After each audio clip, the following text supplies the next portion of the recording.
আজ আমি সকালে টিফিনের জন্য আলু পরোটা বানাবো। তো চলো তোমাদের সাথে রেসিপিটা শেয়ার করি।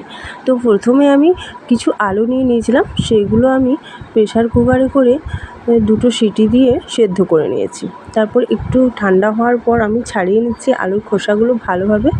তারপর একটা পাত্রে রেখে দেবো একটু ঠান্ডা হওয়ার জন্য। আর অপর দিকে আমি একটু পেঁয়াজ কুচি আর লঙ্কা আর আদাটা একটু গ্রেট করে নিয়েছিলাম। তারপর এটা সাইড করে রেখে দিয়ে আমি একদিকে আটাটাও একটু মেখে নেব। তোমরা চাইলে সাদা ময়দাটাও দিতে পারো, তো আমি এটা দিয়ে ইউজ করছি। তো প্রথমে আমি রিফাইন্ড অয়েল দিয়ে দিলাম, তারপরে দিয়ে দিচ্ছি অল্প জোয়ানও দিয়ে দিলাম, আর পরিমাণ মতো নুন দিয়ে ভালোভাবে মাখিয়ে রেখে দেবো প্রায় আধ ঘন্টার মতো। আর এদিকে আমি আলুটা করে নিচ্ছি, আলুটা আর পেঁয়াজটা একটু ভেজে নিলাম কড়াই করে, কারণ আলুর জলটা যেটা থাকে সেটা একটু শুকনো হয়ে যাবে। তারপর আমি একটা পাত্রে নিয়ে নিচ্ছি। নিয়ে নেওয়ার পর এরপর আমি সব মশলাগুলো দেবো। জিরে গুঁড়ো দিলাম, তারপর দিয়ে দিচ্ছি লঙ্কা গুঁড়ো, এরপর একটু ধনে গুঁড়ো দিলাম,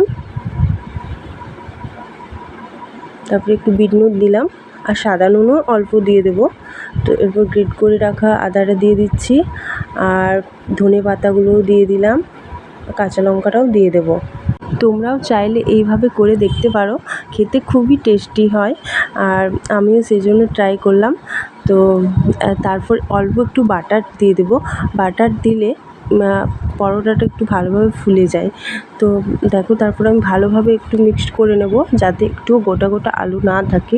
ভালোভাবে মেখে নেওয়ার পর এরপর আমি টুকরো টুকরো করে সাইজ মতো নিয়ে নেব আটাটা। তারপর একটু পুর ভরে আমি রেডি করে নেব ভালোভাবে।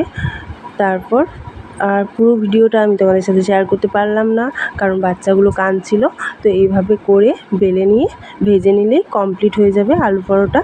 তো সবাইকে বাই, দেখা হবে নেক্সট ব্লগে।